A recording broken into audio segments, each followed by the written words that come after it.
Hello friends, चलिए शुरू करते हैं। आज का चैप्टर है प्रोनाउन।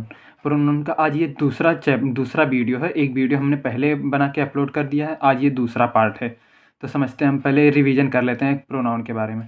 तो प्रोनाउन क्या होता है? प्रोनाउन वह शब्द होता है। प्रोनाउन पहले हम जानते हैं किसे कहते हैं। तो प्रोनाउन वह शब्द होते हैं जो संज्ञा के स्थान पर प्रयोग किए जाते हैं। अब जहाँ संज्ञा का प्रयोग करते थे, अब वहीं हम अगर उसका हम नाम नहीं जानते हैं तो हम उसके जगह प्रोनाउन का प्रयोग करेंगे। अब जैसे आप किसी बहुत लोग का नाम नहीं जानते होंगे, आप ज़रूरी थोड़ी ना है कि आप सबका नाम ही जानें। आप बहुत लोग का नाम नहीं जानते होंगे। जैसे आप चौराहे पे खड़े हैं, आपके साथ कोई दोस्त भी खड़ा है चौराहे पे, और आप अपने क्लास के किसी मित्र को पहचानते हैं तो वो चौराहे से जा रहा होगा। तो आप उसका नाम नहीं जानते तो अपने दोस्त से क्या कहेंगे कि देखो वह जा रहा है जिसने मेरा कल पेन चोरी किया था। तो आप उसका नाम नहीं जानते, तभी तो आपने उसको क्या कहा, वह कहा कि वह देखो वह जा रहा है। तो उसे हम हिंदी में प्रोनाउन कहेंगे कि वह जा रहा है। उसी को हम इंग्लिश में कहेंगे प्रोनाउन। जो आपने अभी शब्द कहा ना, उसके लिए प्रयोग किया कि वह जा रहा है, तो हम उसका नाम नहीं जानते हैं ना, इसलिए हम उसके लिए वह का प्रयोग किए हैं। तो वो उसे हम हिंदी में सर्वनाम कहेंगे, लेकिन हम उसी को हम इंग्लिश में जब पढ़ रहे हैं तो उसी सर्वनाम को हम प्रोनाउन कहेंगे। उसका इंग्लिश होता है सर्वनाम का प्रोनाउन।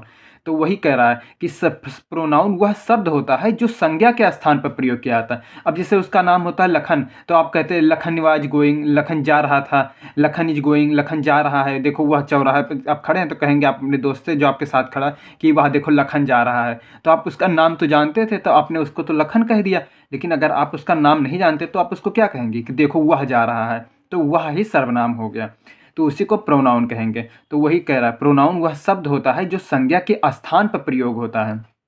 अब देखिए, एक जगह तो ये हो गया। अब दूसरा प्रोनाउन का अब दूसरा प्रयोग समझिए कि एक हमने बता दिया कि एक जगह कहाँ प्रयोग होगा, कि आप जब नाम नहीं जानते हैं तब वहाँ प्रयोग होगा प्रोनाउन का। अब दूसरा प्रयोग वो भी देख लीजिए। जैसे राधा फेल्ड। अब फेल्ड ये फेल का सेकेंड फॉर्म है। जब आपको कोई बात कहना हो कि जो बीत गया है बात।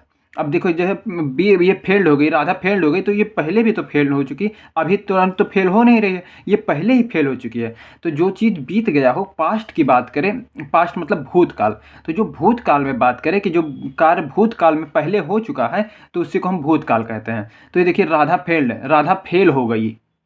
अब बिकाज, बिकाज मतलब क्योंकि, क्यों फेल हो गई, क्योंकि इसलिए। अब देखिए यहाँ कारण बता रहा कि क्यों फेल हो गई। सी डिड नॉट वर्क हार्ड, वह कठिन परिश्रम नहीं किया, उसने कठिन का परिश्रम नहीं किया इसलिए वह फेल हो गई। अब देखिए यहाँ सी का प्रयोग किए हैं, यही है प्रोनाउन। अब प्रोनाउन क्या होता है ये जान चुके हैं कि जो संज्ञा के स्थान पर, अब देखिए संज्ञा के स्थान ने क्या पढ़ा कि जो संज्ञा के स्थान पर प्रयोग हो जो शब्द, उसी को तो हम प्रोनाउन कहेंगे। अब यहाँ देखिए राधा फेल्ड बिकाज, अब फिर यहाँ हम अगर राधा लिख देते तो Radha failed because Radha did not work hard.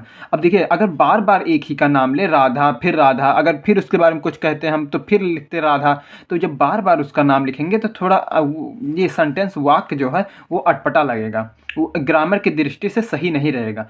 इसलिए हम बार बार ना कहना पड़े इसलिए हम प्रोनाउन का यूज करते हैं हम। अब देखिए राधा ये लड़की है तो इसलिए इसके जगह पे हम सी का प्रयोग किए। सी मतलब वह, राधा फेल्ड हो गई बिकाज मतलब क्योंकि, वह या उसने, इसका अर्थ हुआ उसने कठिन परिश्रम नहीं किया, वह कठिन परिश्रम नहीं की इसलिए वह फेल हो गई। तो देखिए राधा, अब फिर उसके जगह हमने सी का प्रयोग कर दिया। अगर यहाँ राम लिखा होता तो वहाँ वो लड़का हो जाता, तो इस हम उसके जगह पर ही का प्रयोग करते हैं। अब हम आगे वही समझेंगे कहाँ ही का प्रयोग होगा, कहाँ सी का प्रयोग होगा, कितने प्रकार के प्रोनाउन होते हैं, कहाँ किसका यूज होगा, हम वो सब वही पढ़ेंगे। तो अब देखिए प्रोनाउन कितने प्रकार के होते हैं, तो प्रोनाउन 10 प्रकार के होते हैं। अब कौन कौन सा हमने ये पहले वीडियो में सब बता दिया है, और पहले वीडियो में हमने पर्सनल प्रोनाउन को एकदम बिल्कुल डिटेल में बता दिया है। आप उसको नहीं देखें तो देख लीजिए, तब आपको और अच्छे समझ में आ जाएगा। तो आज का वीडियो में हम दूसरा प्रोनाउन पढ़ेंगे, जिसे हम इंट्रोगेटिव प्रोनाउन कहते हैं। इंट्रोगेटिव मतलब प्रश्नवाचक प्रोनाउन, प्रश्नवाचक सर्वनाम किसे कहते हैं। तो हमने जान लिया कि प्रोनाउन होता क्या है और उसका प्रयोग कहाँ पे होगा। अब और अभी तो हमने थोड़े से डिटेल में बताया है, लेकिन अब और अच्छे से हम आगे समझेंगे। तो चलिए अब हम दूसरा टॉपिक पढ़ते हैं, इंट्रोगेटिव प्रोनाउन क्या होता है। अब देखिए इंट्रोगेटिव प्रोनाउन, जो प्रोनाउन प्रश्न पूछने का कार्य करता है उसे हम इंट्रोगेटिव प्रोनाउन, इंट्रोगेटिव इसको हिंदी में क्या कहेंगे, प्रश्नवाचक सर्वनाम। अब देखिए जो प्रोनाउन प्रश्न पूछे, जैसे कैसे हो, अब कैसे, कौन, क्यों, क्योंकि ये सब जो है शब्द, ये प्रश्न ही तो पूछ रहे हैं, क्यों क्यों तुमने यह काम किया। अब ये प्रश्न ही तो कर रहा है, कहाँ गया वह, कहाँ गया, तुमने किसको किताब दिया। अब जो ये क्यों, किसको, कहाँ, कौन सा, ये सब आया तो उसी को हम प्रोनाउन कहेंगे। कौन सा, इंट्रोगेटिव प्रोनाउन। अब उदाहरण देखिए, अब देखिए यहाँ जैसे हु कौन सा प्रोनाउन है, इंट्रोगेटिव। क्यों, क्योंकि ये प्रश्न पूछ रहा है। हु मतलब कौन होता है, हु मतलब किसको होता है, विच मतलब कौन सा, हुज मतलब किसका। अब देखिए उदाहरण, who wrote this book. Who मतलब कौन, रोट मतलब लिखा है, दिस बुक मतलब यह किताब, यह किताब किसने लिखा है। अब ये तो प्रश्न पूछने का काम कर रहा है ना। तो अब इसमें आप पूछेगा कि इंट्रोगेटिव प्रोनाउन हमें बताइए कि इस वाक्य में इंट्रोगेटिव प्रोनाउन कौन सा है। तो आप जान चुके हैं कि वह जो शब्द प्रश्न पूछने का काम करे उसी को हम इंट्रोगेटिव प्रोनाउन कहेंगे। तो यहाँ हु प्रश्न पूछ रहा है तो ये इंट्रोगेटिव प्रोनाउन हो गया। अब दूसरा उदाहरण, whom do you like. whom मतलब किसको, डू यू लाइक तुम पसंद करते हो, यू मतलब तुम, लाइक मतलब पसंद करना, और डू मतलब करते हो। तो तुम किसको पसंद करते हो, ये इसका अर्थ हो गया तुम किसको पसंद करते हो। अब किसको, अब प्रश्न ये तो पूछ रहा है किसको पसंद करते हो तुम बताओ। तो जो जो शब्द प्रश्न पूछने का काम करे वह इंट्रोगेटिव प्रोनाउन होता है। अब विच इज योर हाउस। विच मतलब कौन सा, इज मतलब है, योर मतलब तुम्हारा, हाउस मतलब घर। तुम्हारा घर कौन सा है।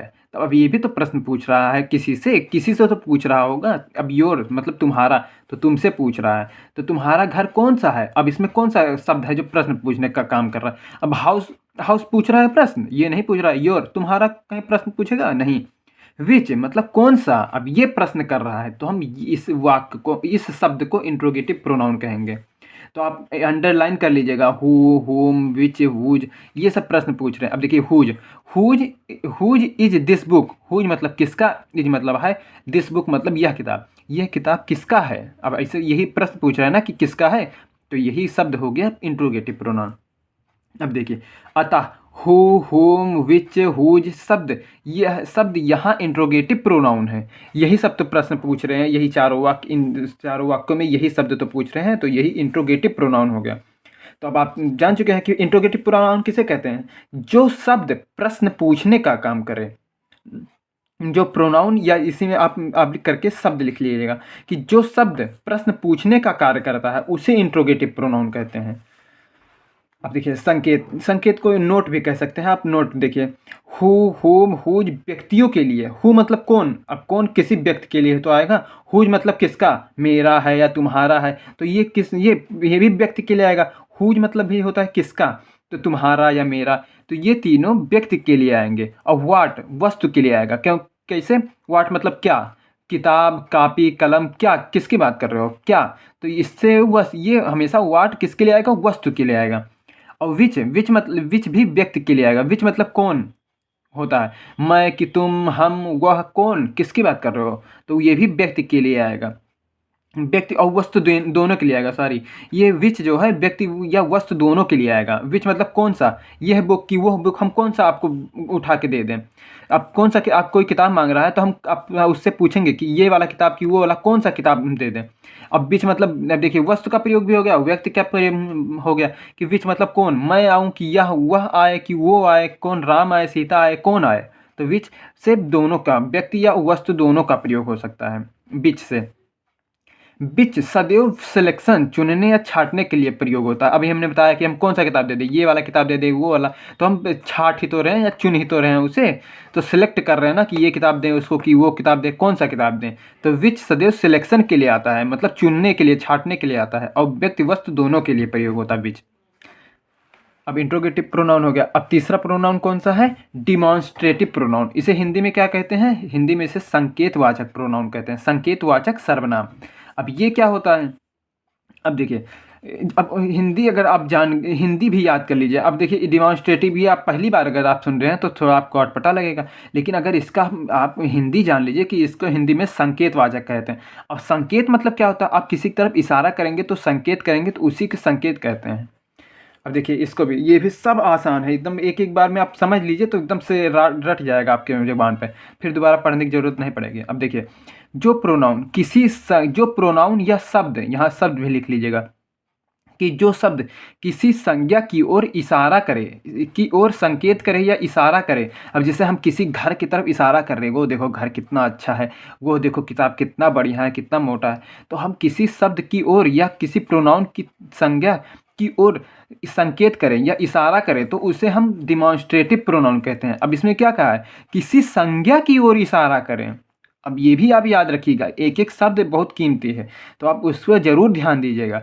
जो शब्द किसी संज्ञा की तरफ इशारा करे या संकेत करे तो उसे हम डिमॉन्स्ट्रेटिव या इसे संकेतवाचक कहेंगे। अब संकेत मतलब ये भी हो गया कि किसी घर की तरफ अगर इशारा करे या संकेत करे तो उसी को हम संकेतवाचक कहेंगे। अब उदाहरण देखिए, जैसे कहेगा दिस इज माई हाउस। अब किसी घर की तरफ इशारा करेगा और कहेगा कि यह देखो, दिस मतलब यह, घर, इज मतलब है, माई मतलब मेरा, बुक मतलब किताब। देखो इसी तरफ इसी किसी बुक की तरफ वो इशारा कर रहा होगा कि यह देखो, यह किताब मेरा है। दिस मतलब यह, बुक मतलब किताब, यह किताब, इज मतलब है, माई मतलब मेरा, यह किताब मेरा है। तो अब संकेत नहीं कर रहा है तो किसकी तरफ, देखिए नाउन, बुक, बुक ये कौन सा नाउन है, ये कॉमन नाउन है। क्यों, क्योंकि ये पूरे दुनिया में जितने भी किताब है सभी की बोध करा रहा है, सभी के बारे में बता रहा है। अब किसी एक किताब के बारे में बताता है, जैसे इंग्लिश की किताब के बारे में बताता है, तो वो जब एक किताब के बारे में बताता तो वो प्रॉपर नाउन हो जाता है। लेकिन अब किताब कह दिया है तो पूरे दुनिया में जितने किताब है सभी की बात करने लगा, तो इसलिए ये कॉमन नाउन हो गया। तो यही कह रहा है कि देखो दिस मतलब यह, अब यह इशारा कर रहा है। हमने यही बताया आपको कि जो शब्द किसी संज्ञा की ओर, अब देखिए बुक की तरफ इशारा कर रहा है, किसी संकेत की ओर संकेत कर रहा है या इशारा कर रहा है, तो उस शब्द को हम क्या कहेंगे, संकेतवाचक या इंग्लिश में डिमॉन्स्ट्रेटिव प्रोनाउन। इसको नहीं कहेंगे, ये तो नाउन हो गया, लेकिन हम इसके लिए हम प्रोनाउन का प्रयोग किए ना, इसके लिए हम इसको संकेत करने के लिए, हम इसको दिखाने के लिए ही तो इसका प्रयोग किए हैं, दिस का प्रयोग। तो इसीलिए हम इसको प्रोनाउन कहेंगे। अब कौन सा प्रोनाउन, डिमॉन्स्ट्रेटिव प्रोनाउन, मतलब संकेतवाचक सर्वनाम। अब दूसरा एग्जांपल, दीज आर पेन। अब देखिए यहाँ दीज का प्रयोग हुआ है। अब दीज क्यों आया, दिस क्यों नहीं आया। देखिए दिस क्यों नहीं आया, क्योंकि देखो एक घर की तो बात कर रहा है कि देखो यह घर मेरा है। तो जब एक की तरफ बात करें, एक की बात करें, तो हम उसे दिस का प्रयोग करेंगे। क्यों, क्योंकि एक सिंगुलर हो गया ना, तो इसलिए जब सिंगुलर की बात करें तो दिस का प्रयोग करेंगे। सिंगुलर भी है और पास में भी है उसके। अब कहीं खड़ा होगा बगल में ही तो कहेगा कि यह देखो यही मेरा घर है। तो जो सिंगुलर भी रहे, एक रहे और पास में रहे, तो उसके लिए हम दिस का प्रयोग करेंगे। अब देखिए दूसरा होता है डैट। अब देखिए उसको भी छोड़ दीजिए, इसको देख लिए, दिस और डैट का प्रयोग देख लिए। अब that, that is a watch. That मतलब वह, इज मतलब है, ए मतलब एक, वॉच मतलब घड़ी। अब देखिए यहाँ डैट मतलब हो जाएगा वह। अभी हमने क्या पढ़ा, दिस मतलब यह है। जब पास में ही उसके तो खड़ा था कि वह देखो, या कोई दोस्त उसके तो बता रहा था कि यह देखो यह घर मेरा है। अब जब दूर हो गया, वह वॉच मतलब घड़ी, घड़ी दूर है उसके, तो कहे उसके लिए प्रयोग करेगा डैट कि वह देखो दूर खड़ा है और एक ही है। जब देखिए एक हो और पास में हो तो उसके लिए दिस का प्रयोग करेंगे। और कोई व्यक्ति या वस्तु जब पास में हो, दूर हो और एक हो, तो उसके लिए हम डैट का प्रयोग करेंगे। तो देखिए that is a watch, that मतलब वह, अब दूर की बात कर रहा है कि वह, इज मतलब है, ए मतलब एक, वॉच मतलब घड़ी, वह एक घड़ी है। अब इसका मतलब दूर की बात करने लगा। अब हमने एक एक के बारे में देख लिया कि एक किताब था या एक घड़ी था, तो हमने उसके बारे में देख लिया। अब देखिए दूर कोई हो, अब देखिए कोई अब ज़्यादा हो, एक से अधिक हो, हमने एक के तो देख लिया सिंगुलर के। अब प्लूरल का देखते हैं। दीज आर पेन्स, दीज मतलब ये, अब पेन्स, आर मतलब है, पेन्स मतलब बहुत सारे कलम, इससे भी पता चल गया। तो जब बहुत सारे कलम हैं तो उसके लिए दीज का प्रयोग होगा, प्लूरल का प्रयोग होगा। अब देखिए बुक, अब यहाँ यस लगा होता तो हम यहाँ दीज लगाते। अब यस नहीं लगा है, इसके मतलब एक किताब की बात कर रहा है, तो इसके लिए हम दिस लगाए हैं। अब बहुत सारे पेन हो गए, तो इस अब बहुत सारे पेन हैं लेकिन कहाँ हैं, हमारे पास में हैं, हमारे बगल में हैं, तो उसके लिए दीज का प्रयोग करेंगे। अब कोई कहेगा आपसे कि ये देखो ये बहुत सारे कलम है, तो आप उसका इंग्लिश क्या बनाएंगे, तो कहेंगे आप दीज आर पेन्स। अब देखिए जब पास में है और बहुत सारे हैं तो उसके लिए दीज का प्रयोग करेंगे। अब दूर होता तो हम, अगर दूर हो तो उसके लिए दूर है और बहुत सारे पेन है, तो उसके लिए हम दोज का प्रयोग करेंगे। तो आप ये भी समझ गए हैं कि जो पास में हो और ज़्यादा हो तो दीज, और दूर हो और ज़्यादा हो तो उसके लिए दोज का प्रयोग करेंगे। दीज आर पेन्स मतलब ये पेन हैं, ये कलमें हैं। अब दोज आर स्टूडेंट्स, दोज मतलब वो, अब दूर की बात करने लगा तो दोज आर स्टूडेंट, दोज मतलब वो और आर मतलब है, स्टूडेंट्स मतलब विद्यार्थी, वो विद्यार्थी हैं। अब बहुत सारे विद्यार्थी हो गए दूर। अतः दिस, डैट, दीज, दोज शब्द डिमॉन्स्ट्रेटिव प्रोनाउन है। जो ये शब्द है this, those, these, that, this, ये सब कौन सा है, ये डिमॉन्स्ट्रेटिव प्रोनाउन है। इन प्रोनाउंस के तुरंत बाद वर्ब आता है। अब देखिए वर्ब कौन सा है, इसमें इज आर ये वर्ब है, तो इसके बाद तुरंत वर्ब आएगा, ये जान लीजिए। अब इसके बाद तुरंत वर्ब आएगा, ये निश्चित है। अब हमने 3 नंबर पढ़ लिया डिमॉन्स्ट्रेटिव प्रोनाउन क्या होता है। अब हम इसके बाद ये नहीं डिस्ट्रीब्यूटिव नहीं पढ़ेंगे। इसके बाद आप नंबर डाल लीजिएगा, ये 4 नंबर इनडेफिनिट प्रोनाउन। हम इसके बाद अगर उसको पढ़ेंगे तब और अच्छे समझ में आएगा। तो पहले हम ये देख लेते हैं। अब यहाँ डाल लीजिएगा 4 नंबर इनडेफिनिट प्रोनाउन। अब ये देखते हैं ये क्या होता है। देखिए, वह प्रोनाउन, वह सर्वनाम जो किसी अनिश्चित व्यक्ति या वस्तु का बोध ना कराए उसे अनिश्चित सर्वनाम कहते हैं। अब इसका दूसरा परिभाषा भी देख लीजिए। वह सर्वनाम जो किसी अनिश्चित व्यक्ति को या अनिश्चित वस्तु को के बारे में बताए तो हम उसे अनिश्चित हो, कोई निश्चित ना हो, अनिश्चित हो, वह व्यक्ति हो या वस्तु हो, तो उसे हम अनिश्चित प्रोनाउन कहेंगे। अब कैसे, उदाहरण द्वारा देखिए। पहला उदाहरण, ऑल न्यू दिस, इसका हिंदी अर्थ होगा ये तो सभी जानते थे। अब न्यू, नो इसका फर्स्ट फॉर्म होता है और न्यू इसका पास्ट फॉर्म हो गया, मतलब ये बीते हुए समय की बात कर रहा है, तो न्यू हो गया है इसलिए यहाँ पे। तो मतलब ऑल न्यू दिस मतलब ये तो सभी जानते थे।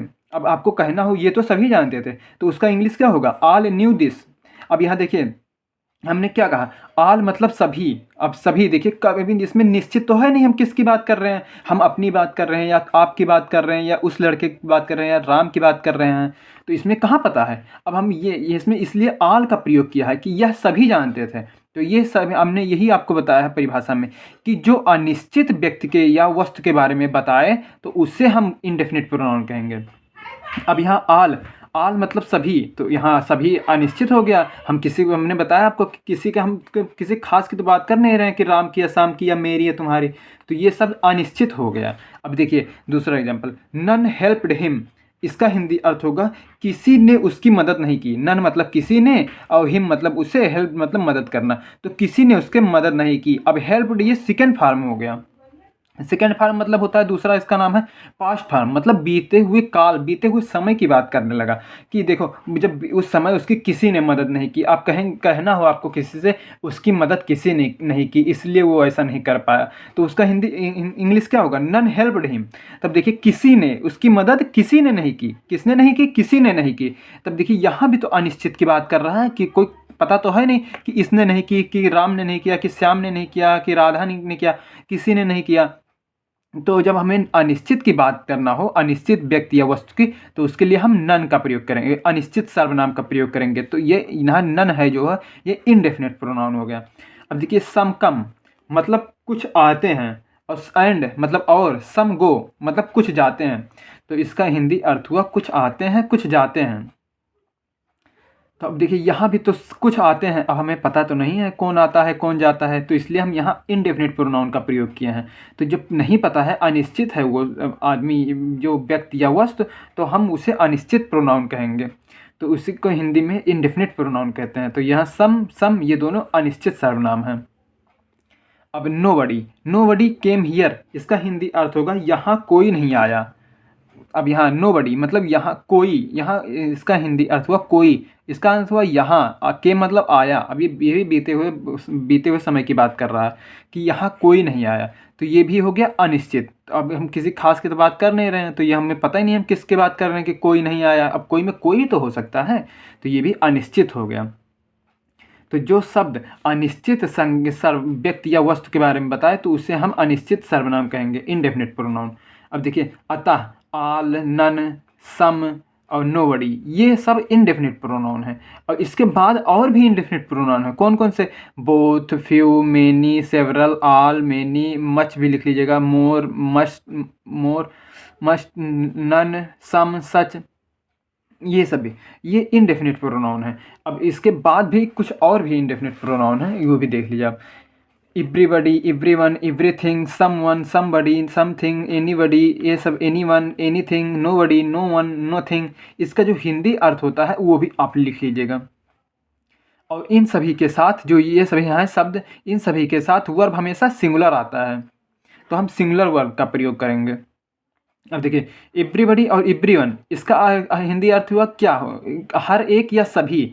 अब कहीं लिखा होगा एवरीबडी मतलब सभी की बात कर रहा है, एवरीवन मतलब हर एक की बात कर रहा है, एवरीथिंग मतलब सब कुछ की बात कर रहा है, समवन मतलब कोई, समबडी मतलब भी कोई होता है, समथिंग मतलब कुछ होता है, एनीबडी मतलब कोई भी व्यक्ति, एनीवन मतलब कोई भी व्यक्ति। अब एनीथिंग मतलब कुछ भी हो, कोई भी सामान।